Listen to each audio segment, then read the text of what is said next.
Hey there, welcome to my YouTube channel. So, in this lesson, we are going to talk about squash and stretch, which is the first animation principle. So, squash and stretch is applied on animation to emphasize its op speed or type of material it is made up of. Even it is also applied when you want to exaggerate some part of the animation. That time as well, you can apply squash and stretch. So let's start with a bouncing ball. Suppose this ball is falling down.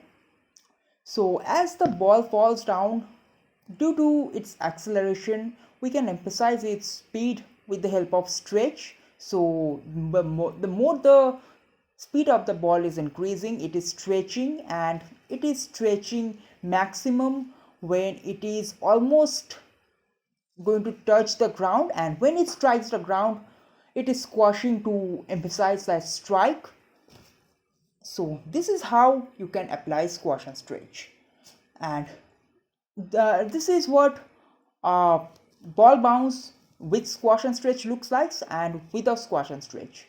So you can see the difference. The one with squash and stretch definitely makes looks better to the eyes.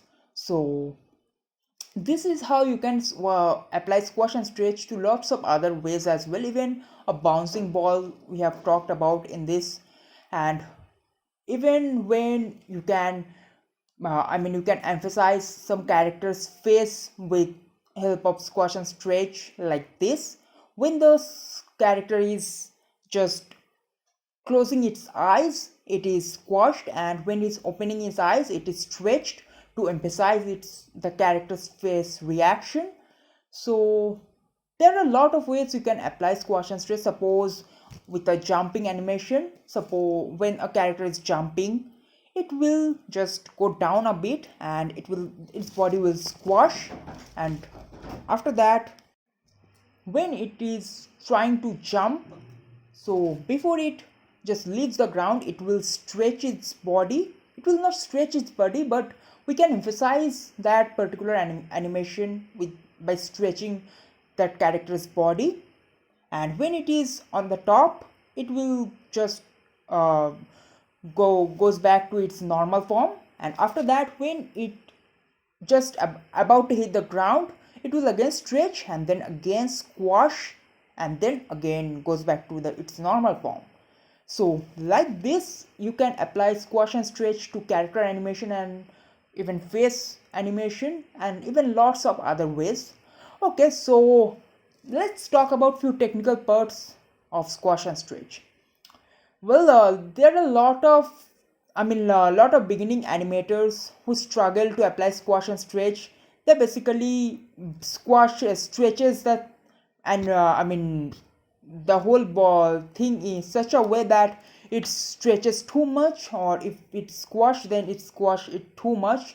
But we have to keep in mind one thing, that the total volume of the object should remain constant. If the ball is stretching at a certain area or a certain volume, then it must stretch, it must squash on the opposite side with that same amount as well. So if the ball is falling down, it will stretch, but it will squash as well in the x-axis, but it will stretch in the y-axis. But when it strikes the ground, it will squash in the y-axis and it will stretch in the x-axis. So the amount of change should be same, so therefore the volume should remain constant. So this is what you have to keep in mind while applying squash and stretch.